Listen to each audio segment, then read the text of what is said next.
ತಾಯಿ ಕಡೆಯಿಂದ ಬರ್ತಕ್ಕಂಥ ಪ್ರಾಪರ್ಟಿ ಯಾರಿಗೆ ಸೇರುತ್ತೆ ಅನ್ನೋ ವಿಚಾರ. ಸೊ ಅಗೇನ್ ಸೇಮ್ ತಂದೆ ಕಡೆಯಿಂದ ಪ್ರಾಪರ್ಟಿ ಹೇಗ್ ಬರುತ್ತೆ ಅದೇ ಕಡೆಯಿಂದಾನೆ ತಾಯಿ ಕಡೆಯಿಂದ ಬರೋ ಪ್ರಾಪರ್ಟಿನೂ ಸಹ ಅಕಸ್ಮಾತ್ ತಾಯಿ ಮನೆದವರು ತಾಯಿಯವರ ತಂದೆ ತಾಯಿಯಿಂದ ಅವರಿಗೆ ಪ್ರಾಪರ್ಟಿ ಸಿಕ್ಕಿದೆ, ಹೆಣ್ಮಕ್ಳಿಗೆ ಅಧಿಕಾರ ಇದೆ. ಸೊ ಹೆಣ್ಮಕ್ಳಿಗೆ ಅಧಿಕಾರ ಇದೆ ಅಂತಂದಾಗ ನಿಮ್ ತಾಯಿಗೂ ಸಹ ಅವರ ತಂದೆ ತಾಯಿ ಕಡೆಯಿಂದ ರೈಟ್ ಸಿಕ್ಕಿರತ್ತೆ, ಪ್ರಾಪರ್ಟಿ ಸಿಕ್ಕಿರತ್ತೆ. ಅವರು ವಿಲ್ ಬರೆದು ಅದನ್ನ ಯಾರಿಗ್ ಬೇಕಾದ್ರೂ ಡಿಸ್ಪೋಸ್ ಮಾಡಬಹುದು.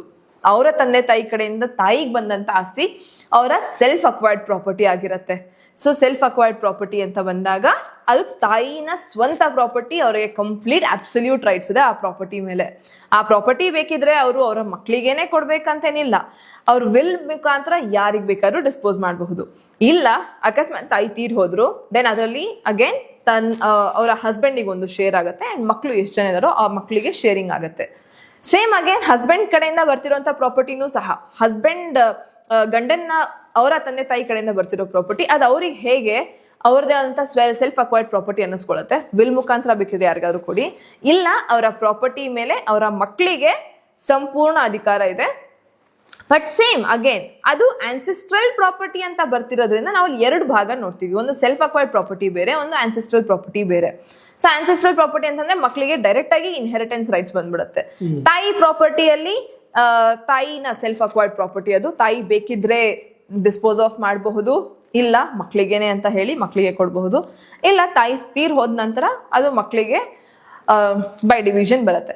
ಅಕಸ್ಮಾತ್ ಮಕ್ಕಳಿಲ್ಲ, ಗಂಡನೂ ಇಲ್ಲ, ಆ ಪ್ರಾಪರ್ಟಿ ಏನಾಗತ್ತೆ ಅಂತಂದ್ರೆ ಆ ಪ್ರಾಪರ್ಟಿ ವಾಪಸ್ ಅವರ ಮನೆಗೆ ಹೋಗುತ್ತೆ. ಅಂದ್ರೆ ಅವರ ತಂದೆ ಮನೆಗೆ, ಅವ್ರ ಅಣ್ಣ ತಮ್ಮಂದ್ರೆ ಯಾರಾದ್ರೂ ಇದ್ರೆ ಅವರ ಹಂಚಿಕೆಗೆ ಹೊರಟೋಗುತ್ತೆ ಪ್ರಾಪರ್ಟಿ.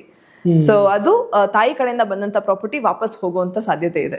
ಈ ಪ್ರಾಪರ್ಟಿ ಹಂಚಿಕೆ ವಿಷಯವಾಗಿ ಇನ್ನೊಂದು ಡೌಟ್ ಕ್ರಿಯೇಟ್ ಆಯ್ತು ನನಗೆ. ಒಂದಿಬ್ರು ಅಣ್ಣ ತಮ್ಮಂದ್ರು ಇದ್ದಾರೆ, ಒಂದು 3-4 ಜನ ಅವ್ರಿಗೂ ಕೂಡ ಅಕ್ಕ ತಂಗಿಯರು ಕೂಡ ಇದ್ದಾರೆ. ಈ ಇತ್ತೀಚೆಗೆ ಏನು ಟ್ರೆಂಡ್ ಶುರು ಆಗ್ಬಿಟ್ಟಿದೆ ಅಂದ್ರೆ ಆಸ್ತಿ ಬೇರೆ ಮಾಡ್ಕೊಳ್ಳೋ ಸಂದರ್ಭದಲ್ಲಿ ಹೆಚ್ಚಾಗಿ ಹೆಣ್ಮಕ್ಳು ನನ್ನ ಅಣ್ಣ ಚೆನ್ನಾಗಿರ್ಲಿ ತಮ್ಮ ಚೆನ್ನಾಗಿರ್ಲಿ ಆಸ್ತಿನ ಕೇಳೋದಿಲ್ಲ.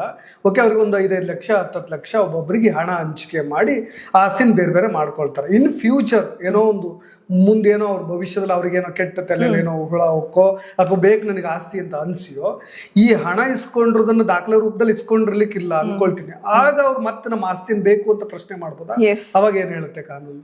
100% ಪ್ರಶ್ನೆ ಮಾಡ್ತಾರೆ, ಮಾಡಬಹುದಲ್ಲ, ಮಾಡ್ತಿದ್ದಾರೆ. ದುಡ್ಡು ತಗೊಂಡಿರ್ತಾರೆ, ದುಡ್ಡು ತಗೊಂಡು ದುಡ್ಡು ಕೊಡುವಾಗ ಹಾ ಸರಿ ತಂಗಿ ಚೆನ್ನಾಗಿರ್ಲಿ ಅಂತ ಒಂದಷ್ಟು ದುಡ್ಡು ಕೊಟ್ಟಿದ್ದಾರೆ, ಮದ್ವೆಗೇನು ಚೆನ್ನಾಗಿ ಖರ್ಚು ಮಾಡಿದೀವಿ ಅಂತ ಸ್ವಲ್ಪ ದುಡ್ಡು ಕೊಟ್ಟಿದ್ದಾರೆ, ಎಲ್ಲೂ ದಾಖಲೆ ಇಲ್ಲ. ಸೊ ಹಾಗಾಗಿ ಮತ್ತೆ ಅವರು ನನಗೆ ಆಸ್ತಿಯಲ್ಲಿ ಏನು ಭಾಗನೆ ಕೊಡ್ಲಿಲ್ಲ, ನನ್ಗೆ ಆಸ್ತಿಯಲ್ಲಿ ಪಾಲಿಲ್ಲ ಅಂತ ಹೇಳಿ ಮತ್ತೆ ಬರೋದಿದೆ. ಕೇಸಸ್ ಕೇಳಬಹುದು, ಆರಾಮಾಗಿ ಕೇಳಿ ಮತ್ತೆ ಪಾರ್ಟಿಷನ್ ಅನ್ನ ಮಾಡಿಸ್ಕೊಳ್ತಾರೆ. ಇನ್ನೂ ಕೆಲವೊಂದು ಕೇಸಸ್ ಅಲ್ಲಿ ದುಡ್ಡು ತಗೊಂಡು ರಿಲಿಂಕ್ವಿಶ್ಮೆಂಟ್ ಡೀಡ್ ಅನ್ನ ಸೈನ್ ಮಾಡಿಸ್ಕೊಳ್ತಾರೆ. ಸೊ ನೀವು ಅಕಸ್ಮಾತ್ ಈ ರೀತಿ ಒಂದು ಪರಿಸ್ಥಿತಿ ಯಾರಾದ್ರೂ ಇವತ್ತಿನ ಡೇಟ್ ಅಲ್ಲಿ ನಡೀತಿದೆ ಅಂತಂದಾಗ ದುಡ್ಡು ಕೊಟ್ಟಂತ ಸಂದರ್ಭದಲ್ಲಿ ಅವ್ರ ಹತ್ರ ಹಕ್ಕು ಖುಲಾಸೆ ಪತ್ರ ಅಂತ ಹೇಳ್ತೀವಿ, ರೈಟ್ ರಿಲಿಂಕ್ವಿಶ್ಮೆಂಟ್ ಡೀಡ್ ಅಂತ ಹೇಳ್ತೀವಿ. ಆ ಡೀಡ್ ಒಂದನ್ನ ಸೈನ್ ಮಾಡಿಸ್ಕೊಳ್ಳಿ ಅಂತಂದ್ರೆ ನನಗೆ ಇಷ್ಟು, ಈಗ ನಮ್ಮ ತಂದೆಗೆ ನಾವು 3 ಜನ ಮಕ್ಕಳು ಅಂತಂದಾಗ ಈ ಆಸ್ತಿಯಲ್ಲಿ 4 ಭಾಗ ಆಗತ್ತೆ, ತಾಯಿ ಪ್ಲಸ್ 3 ಜನ ಮಕ್ಕಳಿಗೆ 4 ಭಾಗ ಬರ್ತದೆ. ಸೊ ನನಗೆ 1/4 ಆಫ್ ದ ಶೇರ್ ಏನ್ ನನಗ್ ಬರ್ತದೆ, 1/4 ಭಾಗ ನಂದೇನಾಗ್ತದೆ, ಇದನ್ನ ನಾನು ಬಿಟ್ಟು ಕೊಡ್ತಿದ್ದೀನಿ ಅಂತ ಹೇಳಿ ಅವ್ರ ಹತ್ರ ಸೈನ್ ಮಾಡಿಸ್ಕೊಳ್ಳಿ. ಅಂಡ್ ಅದ್ರ ಬದಲಾಗಿ ಅದರ ಪ್ರತಿಫಲವಾಗಿ ನಾನು ಇವರಿಗೆ ಇಷ್ಟು ದುಡ್ಡನ್ನ ತಗೊಂಡಿದ್ದೀನಿ, ಅಥವಾ ನಾನು ಪ್ರೀತಿ ವಿಶ್ವಾಸ ಬಾಂಧವ್ಯದಿಂದನೂ ಬಿಟ್ಕೊಟ್ಟಿರೋದನ್ನು ಆಗಿರಬಹುದು.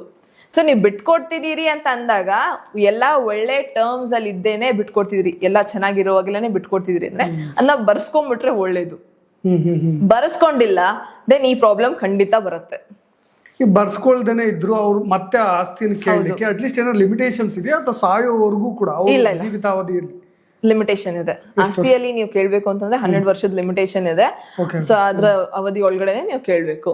ಬಟ್ ಅದ್ರ ಒಳಗಡೆ ಕೇಳೋಂತ ಪರಿಸ್ಥಿತಿಗಳು ಬಂದು ಕೇಳಿರೋಂತ ಸಾಧ್ಯತೆ ಇದೆ. ಸೊ ಹಾಗಾಗಿ ಹಕ್ಕು ಖುಲಾಸೆ ಪತ್ರನ ನೀವು ಸೈನ್ ಮಾಡಿಸ್ಕೊಂಡ್ರೆ, ಸೊ ನಾನು ಸ್ವಇಚ್ಛೆಯಿಂದ ನಾನು ಬಿಟ್ಕೊಟ್ಟಿರೋದು, ಇಲ್ಲ ಅದರ ಪರವಾಗಿ ನಾನು ಇಷ್ಟು ಪ್ರತಿಫಲ ತಗೊಂಡೇ ಬಿಟ್ಕೊಟ್ಟಿದ್ದೀನಿ ಅನ್ನೋದನ್ನೇ ಬರ್ಸಿ, ಇಲ್ಲ ನಾನು ಪ್ರೀತಿ ವಿಶ್ವಾಸದ ಮೇಲೆ ಬಿಟ್ಕೊಟ್ಟಿದ್ದೀನಿ ಅಂತಾದ್ರೂ ಬರ್ಸಿ, ಬಟ್ ಬರ್ಸ್ಕೊಳ್ಳಿ.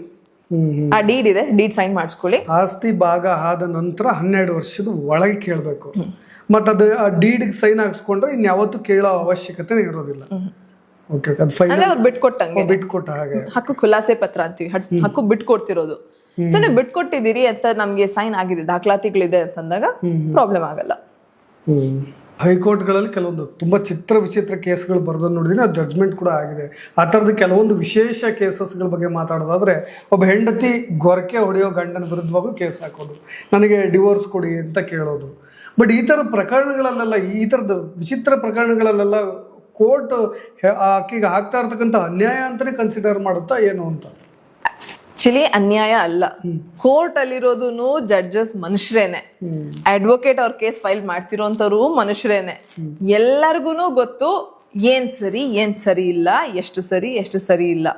ಬರೀ ಗೋರ್ಕೆ ಹಾಕ್ತಿರೋಂಥ ಗ್ರೌಂಡ್ ಮೇಲೆ ಕೇಸ್ ಹಾಕ್ತಿದ್ದಾರೆ ಅಂತಂದ್ರೆ ಅದಕ್ಕೆ ಅವ್ರೇನಾದ್ರು ನನ್ನ ಹತ್ರ ನಾನು ನಿದ್ದೆ ಮಾಡಿಲ್ಲ, ಇದರಿಂದ ನಾನು ಡಿಪ್ರೆಷನ್ಗೆ ಹೋಗಿದ್ದೀನಿ, ನನ್ನ ಮೆಂಟಲ್ ಸ್ಟೇಟಸ್ ಹಾಳಾಗಿದೆ, ನನ್ನ ಕೆಲಸ ಹಾಳಾಗಿದೆ, ಎಕ್ಸೆಟ್ರಾ ಅಂತ ತುಂಬಾ ಕತೆ ಕಟ್ತಾರೆ. ಅದಕ್ಕೆ ಕೆಲವೊಬ್ರು ನಾನು ಕನ್ಸಲ್ಟೇಷನ್ ತಗೊಂಡಿದ್ದೀನಿ, ಕೌನ್ಸಿಲಿಂಗ್ ತಗೊಂಡಿದ್ದೀನಿ, ಇವನಿಂದ ನನಗೆ ತೊಂದರೆ ಆಗ್ತಿರೋದಕ್ಕೆ ಮೆಡಿಕಲ್ ರೆಕಾರ್ಡ್ಸ್ ಇದೆ ನನ್ನ ಹತ್ರ ಅಂತ ಎಲ್ಲಾನು ಪ್ರೂವ್ ಮಾಡ್ತಾರೆ.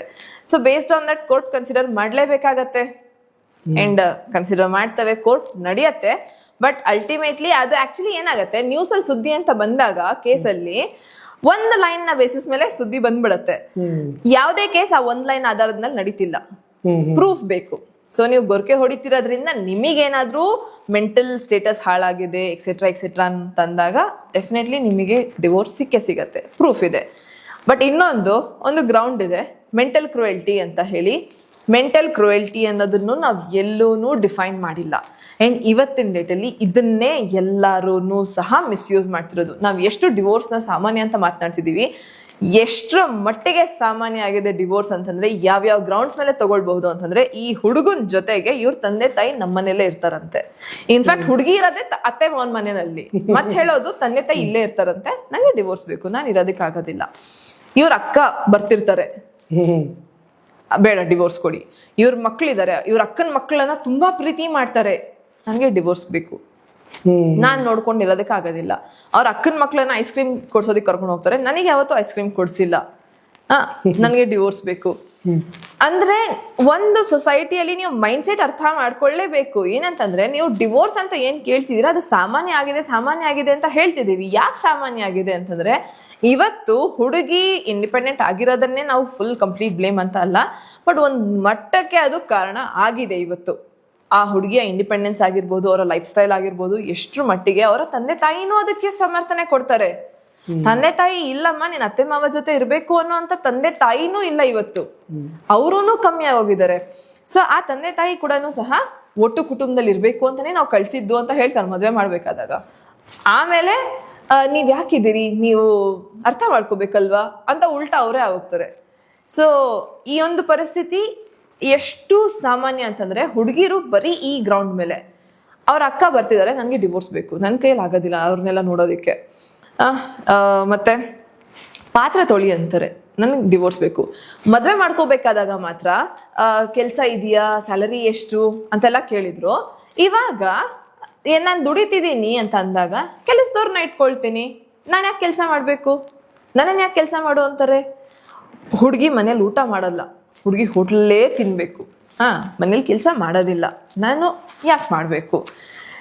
ಇನ್ನು ಅತ್ತೆ ಅಂದ್ರೂ ಅಷ್ಟೇನೆ ಹಾಗೇನೆ ಇದ್ದಾರೆ. ಒಂದು ಕಡೆಯಿಂದ ಎಲ್ಲಾ ಪ್ರಾಬ್ಲಮ್ ಒಂದೊಂದು ಕಡೆ ಇದೆ ಅಂತಾನೆ ಮಾತನಾಡಕ್ ಆಗೋದಿಲ್ಲ. ಡೆಫಿನೆಟ್ಲಿ ಪ್ರಾಬ್ಲಮ್ ಎಲ್ಲಾ ಆಂಗಲ್ಸ್ ಅಲ್ಲೂ ಫೇಸ್ ಆಗೋ ಅಂಥದ್ದೇನೆ.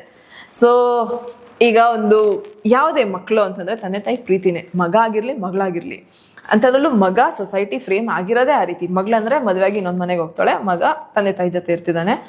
ತಂದೆ ತಾಯಿ ಬಿಟ್ಬಿಟ್ ಬಾ ಅಂತಂದ್ರೆ ಹೇಗಾಗತ್ತೆ? ತಂದೆ ತಾಯಿ ಮಗನ ಬಿಡೋದಕ್ಕೂ ಆಗೋದಿಲ್ಲ. ಅವರ ವಯಸ್ಸು ಅಷ್ಟೊತ್ತಿಗೆ ಅವ್ರಿಗೆ ವಯಸ್ಸಾಗಿದೆ, ಅವ್ರಿಗೆ ಇನ್ಫ್ಯಾಕ್ಟ್ ಇವಾಗ ಕೇರ್ ಬೇಕಾಗಿದೆ. ಮದ್ವೆ ಆಗಿದ ತಕ್ಷಣ ಕೇರ್ ಅಲ್ಲ ಅಂತಂದ್ರು ಒಂದು ಸ್ಪೆಸಿಫಿಕ್ ಒಂದು 5 ವರ್ಷದ ಸ್ಪ್ಯಾನ್ ಅಲ್ಲಿ ಅವ್ರು ಮುದುಕರಾಗ್ತಾರೆ, ಅವ್ರಿಗೆ ಕೇರ್ ಬೇಕಾಗಿದೆ. ಅಂಥವ್ರನ್ನ ನೀವು ಬಿಟ್ಬಿಡಿ ಅಂತಂದ್ರೆ ಸಾಧ್ಯ ಇಲ್ಲ.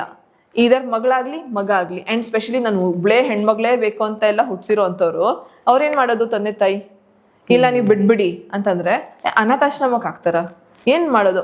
ಅದು ಬೇಸಿಕ್ ಮಾರಲ್ ವ್ಯಾಲ್ಯೂಸ್ ನ ಕಳ್ಕೊಳ್ತಿದ್ದಾರೆ ಜನ. ಇನ್ಫ್ಯಾಕ್ಟ್ ಆ ಕಳ್ಕೊಳ್ಳೋದಕ್ಕೆ ತಂದೆ ತಾಯಿ ಒಂದು ಮಟ್ಟಕ್ಕೆ ಕಾರಣಾಂತರ ಆಗ್ತಿದ್ದಾರೆ. ಸೊ ಹುಡುಗಿರ್ ತಂದೆ ತಾಯಿ ಇವತ್ತು ಕಮ್ಮಿ ಆಗೋಗಿದ್ದಾರೆ. ಇಲ್ಲಮ್ಮ ನೀನ್ ಅವ್ರ ಜೊತೆನೆ ಇರ್ಬೇಕು ಅಂತ ಹೇಳ್ತಿರೋಂಥವ್ರು ಕಮ್ಮಿ ಆಗಿದ್ದಾರೆ. ಓಕೆ, ನಿನಗೆ ಕಷ್ಟ ಆಗ್ತಿದ್ರೆ ಕೆಲಸದವ್ರನ್ನ ಇಟ್ಕೋ, ನಿನ್ ಮನೇಲಿ ಊಟ ತಿನ್ನು, ಏನೂ ಹೇಳೋ ಹಾಗಿಲ್ಲ, ನೀವೇನು ಕೇಳೋ ಹಾಗಿಲ್ಲ. ಹೇಳ್ತೀನಿ ಏನಂತಂದ್ರೆ ನನಗೆ ಕನ್ಸಲ್ಟೇಷನ್ಗೆ ಕೇಸಸ್ ಅಂತ ಬರ್ತವೆ. ನಿಜವಾಗ್ಲೂ ಕೇಳ್ತಾರೆ ಹುಡುಗಿರು, ನಾನ್ ಇವನ ಅಗೇನ್ಸ್ಟ್ ಕೇಸ್ ಹಾಕ್ಬೇಕು ಅಂತಂದ್ರೆ ಏನ್ ಮಾಡ್ಲಿ, ಈ ತರ ನಡೀತಿದೆ, ನನಗೆ ಇಷ್ಟ ಆಗ್ತಿಲ್ಲ, ನಾನು ಇವಾಗ ಏನ್ ಮಾಡ್ಬೇಕು, ನಾನು ಹೊರಗಡೆ ಹೋಗ್ಬೇಕಂದ್ರೆ ಇವ್ರ ಅಪ್ಪ ಅಮ್ಮನ್ಗೆ ಹೇಳ್ಬಿಟ್ಟು ಹೋಗ್ಬೇಕಂತಂದ್ರೆ ಹೇಳ್ಬಿಟ್ಟು ಹೋಗ್ಬೇಕು. ಯಾಕೆ ಹೇಳ್ಬೇಕು?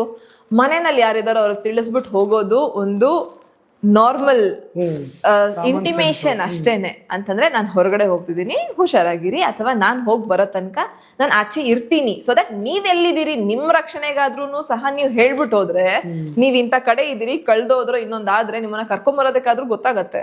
ಇಲ್ಲ, ನಾನು ಯಾಕೆ ಹೇಳ್ಬೇಕು? ನಾನು ಎಲ್ಗಾದ್ರೂ ಹೋದಾಗ ನಾನು ಹೇಳ್ಬಿಟ್ಟೆ ಹೋಗ್ಬೇಕಾ? ನನಗೆ ಅಷ್ಟು ಮಾತ್ರ ರೈಟ್ಸ್ ಇಲ್ವಾ? ಪ್ರೈವಸಿ ಇಲ್ವಾ? ನಾನು ಎಲ್ಲಿಗೆ ಅಂದ್ರೆ ಅಲ್ಲಿಗೆ ಹೋಗೋಕ್ಕಾಗೋದಿಲ್ವಾ? ರಾತ್ರಿ ನಾವು ಆಫೀಸ್ ಮುಗಿಸ್ಕೊಂಡ್ ಬಂದಿದ್ದೆ 6 ಗಂಟೆ ಆಯ್ತು. ಇನ್ ಇವಾಗ ಹೋಗದೆ ಇನ್ನೆಷ್ಟೊತ್ತಿಗೆ ಹೋಗ್ಲಿ? ನಾನು 6 ಗಂಟೆಗೆ ಹೋದ್ರೆ ನಾನು 10 ಗಂಟೆಗೆ ತಾನೇ ವಾಪಸ್ ಬರೋದು. ಹೋಗೋದು ಹೇಳ್ಬಿಟ್ಟಾದ್ರೂ ಹೋಗ್ತೀರಾ? ಇಲ್ಲ. ಮತ್ತೆ ಹೇಳೋದು ನಾನು ಯಾಕೆ ಹೇಳ್ಬೇಕು? ನನಗೆ ಪ್ರೈವಸಿ ಇಲ್ವಾ? ಸೊ ಆ ಪ್ರಶ್ನೆ ಕೇಳೋದಕ್ಕಾಗ್ಲಿ ಅಥವಾ ಅವ್ರಿಗೆ ಉತ್ತರ ಕೊಡೋದಕ್ಕಾಗ್ಲಿ ಒಂದ್ ರೀತಿ ನನಗೇನೆ ಮಾರಲ್ ವ್ಯಾಲ್ಯೂಸ್ ಅನ್ನೋದು, ಅಥವಾ ಯಾಕೆ ಒಂದ್ ಸ್ವಲ್ಪ ನೀವು ಒಂದ್ ಮಟ್ಟಕ್ಕೆ ಹೇಳ್ಬಹುದು ಅವರಿಗೆ, ಇಲ್ಲ ಈ ತರ ಎಲ್ಲ, ಹೌದು ನೀವು ಹೇಳೋದು ನಿಮ್ ಒಳ್ಳೇದಕ್ಕೇನೆ ಹೇಳೋದು, ಅವರಿಗೆ ತಿಳಿಸ್ಬೇಕು ಅನ್ನೋ ಅಂತಲ್ಲ, ನಿಮ್ ಸೇಫ್ಟಿ, ಸೊ ದಟ್ ಯಾರಿಗಾದ್ರೂ ಗೊತ್ತಿರ್ಬೇಕಲ್ಲ ನೀವು ಎಲ್ಲಿದ್ದೀರಿ ಅನ್ನೋದು ಅಂತ ಹೇಳಿದ್ರೆ, ಅಲ್ಲ ಮೇಡಮ್ ನನ್ನ 20 ಆಗಿದೆ 30 ಆಗಿದೆ, ನನ್ನ ರೆಸ್ಪಾನ್ಸಿಬಿಲಿಟಿ ಇಲ್ವಾ ನನಗೆ? Am I not so responsible? ನನಗೆ ಗೊತ್ತಿಲ್ವಾ ನಾನು ಎಲ್ಲಿಗೆ ಹೋಗ್ತಿದ್ದೀನಿ, ಹೇಗೆ ಬರ್ಬೇಕು ವಾಪಸ್, ನನಗೆ ಗೊತ್ತಿಲ್ವಾ ಅಂತಂದಾಗ ನೀವು ಏನೂ ಹೇಳೋದಕ್ಕಾಗೋದಿಲ್ಲ. ಸೊ ಎಷ್ಟೇ ಮಾತನಾಡಿದ್ರು ಒಂದು ಕಂಪ್ಲೀಟ್ ಇದು ಸೊಸೈಟಲ್ ಶಿಫ್ಟ್ ಅಂತಾನೆ ಹೇಳ್ಬಹುದು. ಸೊಸೈಟಿ ಆ ರೀತಿ ಬದಲಾಗ್ತಿದೆ. ಸೊ ನಾವು ತುಂಬಾ ಚಿಕ್ಕ ಚಿಕ್ಕ ವಿಷಯಕ್ಕೆ ಇನ್ಸೆನ್ಸಿಟಿವ್ ಆಗ್ತಾ ಹೋಗ್ತಿದ್ದೀವಿ. ಅಪ್ಪ ಅಮ್ಮನ ತಡ್ಕೊಳಕ್ ಆಗೋದಿಲ್ಲ, ಅಕ್ಕ ತಮ್ಮಂದ್ರನ್ನ ತಡ್ಕೊಳೋದಕ್ ಆಗೋದಿಲ್ಲ, ಯಾಕೆ ಇವ್ರು ಬಂದ್ರು ಮನೆಗೆ, ಯಾಕೆ ಅವ್ರು ಬಂದ್ರು ಮನೆಗೆ, ಅದೇನು ನಿಮ್ ಫ್ರೆಂಡ್ಸ್ ಬರೋದು ಮನೆಗೆ, ನಮ್ಮ ಅತ್ತೆ ಕಿಟಿ ಪಾರ್ಟಿಯು, ಅವ್ರ ಜೀವನ ನಿಮ್ ಜೀವನ ಹೇಗ್ ನೀವು ಬದುಕ್ಬೇಕು ಅಂದ್ಕೊಳ್ತೀರ, ಅವ್ರ ಜೀವನ ಅವ್ರು ಬದುಕ್ತಿದ್ದಾರೆ, ತಡೆಯುವಂತ ಅಧಿಕಾರ ನಿಮಿಗೂ ಇಲ್ಲ. ಬಟ್ ಎಷ್ಟೇ ಮಾತನಾಡಿದ್ರು ಅಲ್ಟಿಮೇಟ್ಲಿ ಲಾ ಸೊಸೈಟಿ ಒಂದಕ್ಕೊಂದು ಜೊತೆಗೆ ಹೋಗ್ಬೇಕಾಗಿರೋದು. ಸೊಸೈಟಿ ಆ ರೇಂಜಿಗೆ ಬದಲಾಗ್ತಿದೆ ಅಂದ್ರೆ ಲಾ ಇನ್ನ ನೀವು ಇರೋ ಲಾಸ್ ಅಲ್ಲಿ ಮೀಟ್ ಮಾಡ್ಲೇಬೇಕು. ಸೊ ಮೆಂಟಲ್ ಕ್ರುವೆಲ್ಟಿ ಆ ಹುಡುಗಿಗೆ ನಾನು ಹೇಳ್ಬಿಟ್ಟು ಹೋಗ್ಬೇಕಾಗಿತ್ತು ಅನ್ನೋಂತ ಒಂದು ಮಾತೇನಿದೆ, ಅದನ್ನ ಕ್ರುವೆಲ್ಟಿಯಾಗಿ ಕನ್ಸಿಡರ್ ಮಾಡಿದ್ರು, ಅಂಡ್ ಅಷ್ಟಕ್ಕೇನೆ ಡಿವೋರ್ಸ್.